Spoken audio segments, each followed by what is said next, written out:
Hello and welcome to ICICIdirect. Today we have a very special guest joining us on the show. Rohit Singhania, co-head Equities, joins us today on ICICIdirect.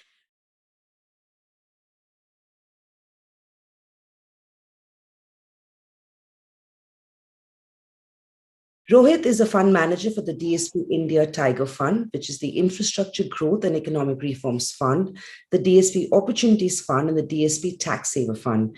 He's also the co-fund manager of the DSP Natural Resources and New Energy Fund. Rohit will be joining us today to talk to us about why equities are still a good investment. And remember, in 3 months, it will be time for tax saving. So why not start talking about the DSP Tax Saver Fund with him? Rohit, thank you very much for joining us on the show. Thank you, Rohit, Samina. to begin with, what are the key factors you look at when building the portfolio? 3 years lock-in usually is a deterrent for investors. Some may view it like that. Others may think it's an advantage for the fund manager. What are your thoughts on that? Okay, so let me answer the second part of the question first, right? Is a 3-year lock-in deterrent for an investor? I don't think so, right? Because if you go back to history, right, and you look at the equity cycles, so what we want an investor is to stay long-term into equities, right? So whether you're talking about a tax saving scheme or any other diversified scheme, right? The mantra is the longer you stay, the better. So it inculcates a behavior towards the investor automatically, because when you're investing in a tax saver scheme, you cannot withdraw your money in 3 years, right? So if the cycles are bad, maybe for the first 6, 9 months, 12 months, you have to hold on to it. So that inculcates a long-term investment behavior, which we want all the investors to have. So I don't think 3 year should be deemed as an deterrent for an investor to invest in. That's one. Now coming to building a portfolio, right? So I usually follow a approach of combination of bottom up and top down. So Right. what does these two words mean, right? Bottom up is you analyze individual companies, sectors, see Mm-hmm. what their strengths and weaknesses are, what the competition is doing.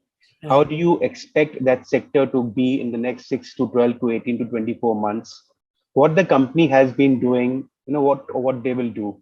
Try to identify businesses in these groups across sectors, maybe across banking, NBFCs, pharma, IT, FMCG, across sectors, and trying to identify good businesses. That's one part. When I say top down, what it means is, in the end, as India, we say, we are integrated to the global world.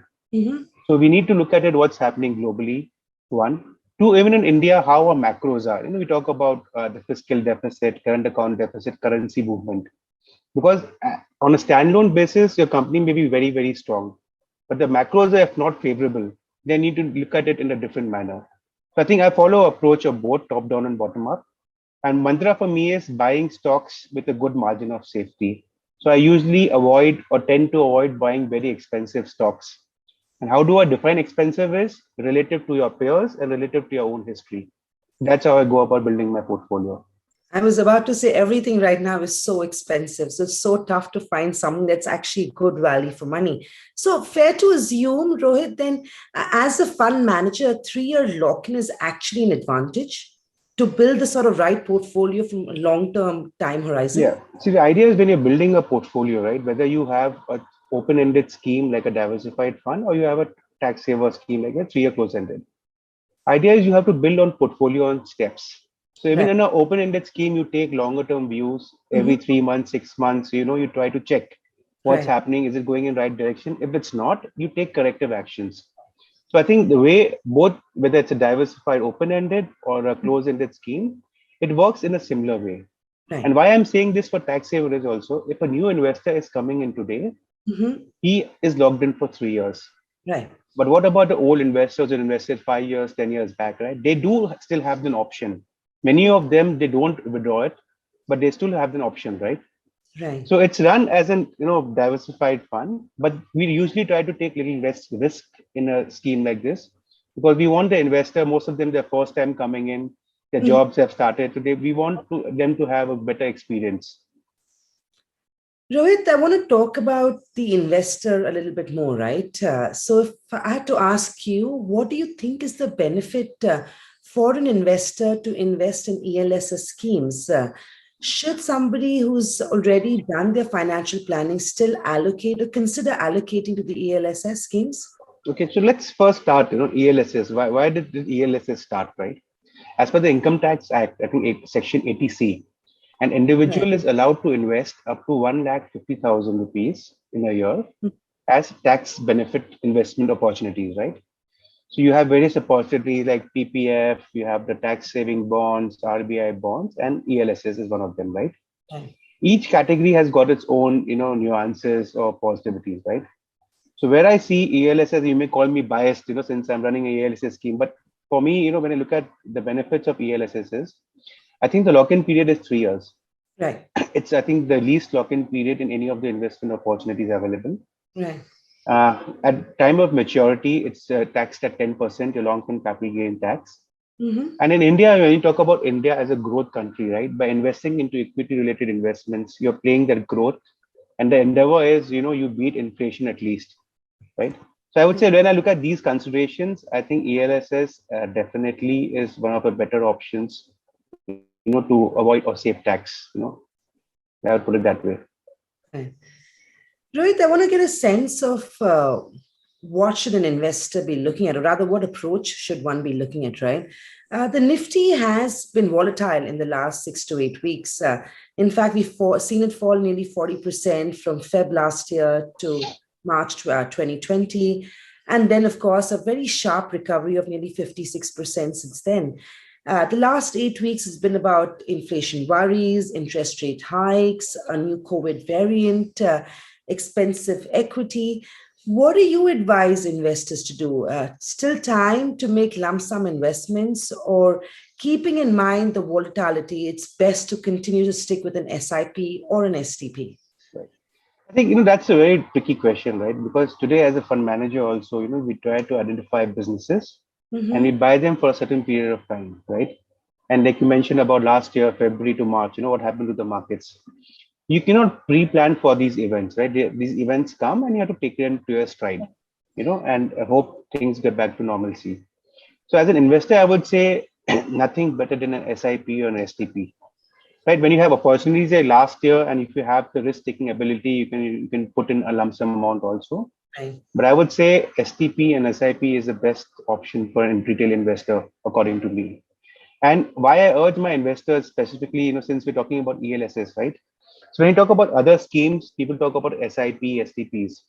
In ELSS, like even you mentioned, right? We're entering the tax saving season. So why only Jan, February, March? Why Right. can't you even use that 1,50,000, which if you want to invest in ELSS or whatever amount, why can't you invest it over the year, right?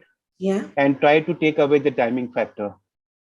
So I would say treat the ELSS scheme also as an equity investment, and what strategy you follow for that, follow for this also. Don't rush in the last 3 months to put in all your money at one day or 2 day. I would say that. Right. You're right. It's not about timing the market, it's time in the market, right? Absolutely right. I know it's tough to call out or look, or rather do a crystal ball gazing, but in past performance, there's no indication of the risk that we're going to see in the future.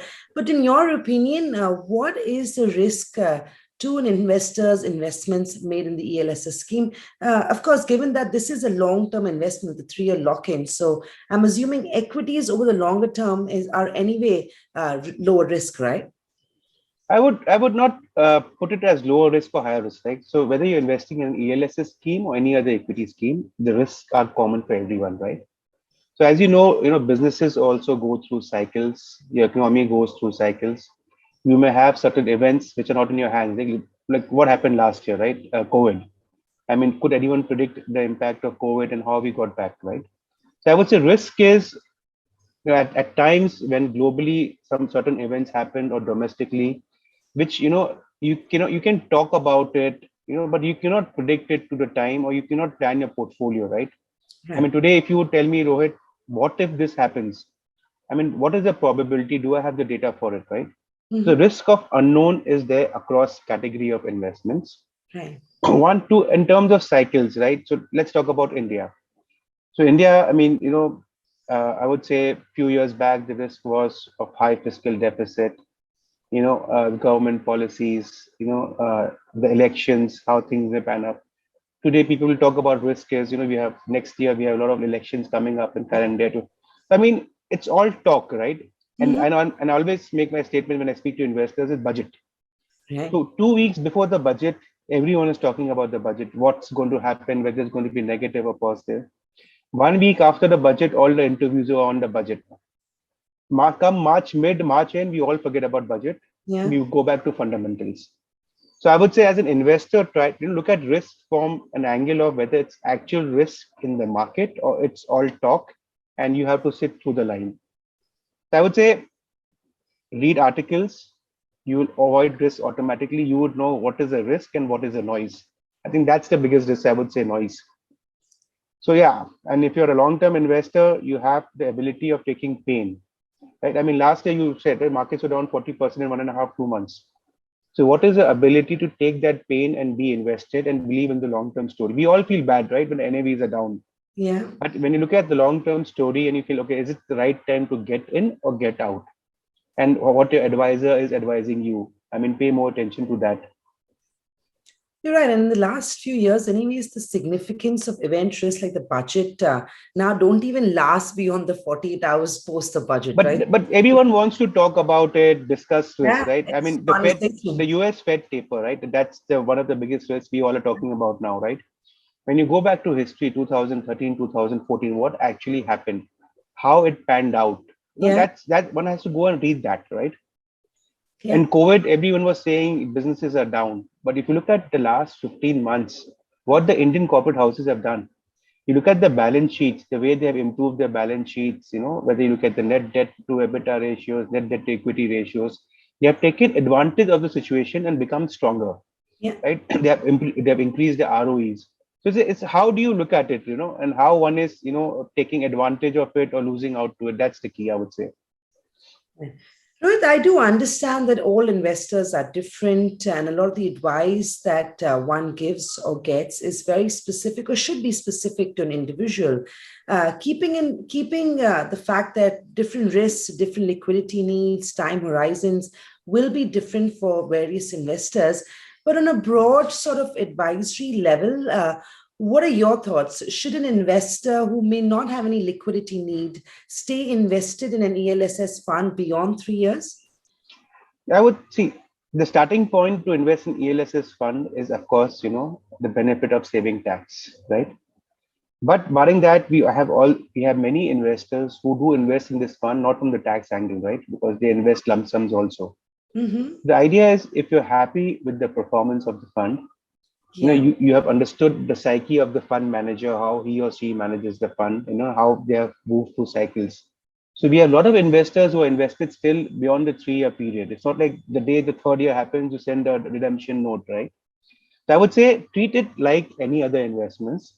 If you're happy with the performance, you like the way the framework of the fund manager is, how they manage the fund, you can stick on to, because then it becomes like a regular investment. If you want to withdraw it today, you can withdraw it today. Tomorrow, you can withdraw it tomorrow. I would say how your experience has been, right? If you're happy with the fund manager, happy with the performance, I mean, why to just unnecessarily remove the money and put it back, right? Right. Thank you, Rohit. That was indeed a pleasure talking to you. There was everything you need to know and get an update on the tax saver funds. Remember, in 3 months, we'll all be scrambling to file our taxes, and we'll, of course, then be talking a lot more about ELSS schemes. But like Rohit said, consider this as a regular equity investment. There is a 3-year time horizon.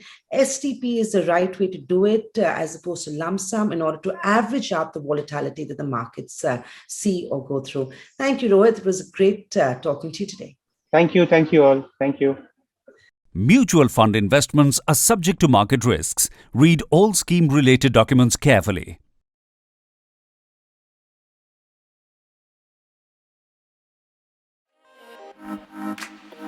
Subscribe to our YouTube channel and click on the bell icon to never miss an update from ICICI Direct.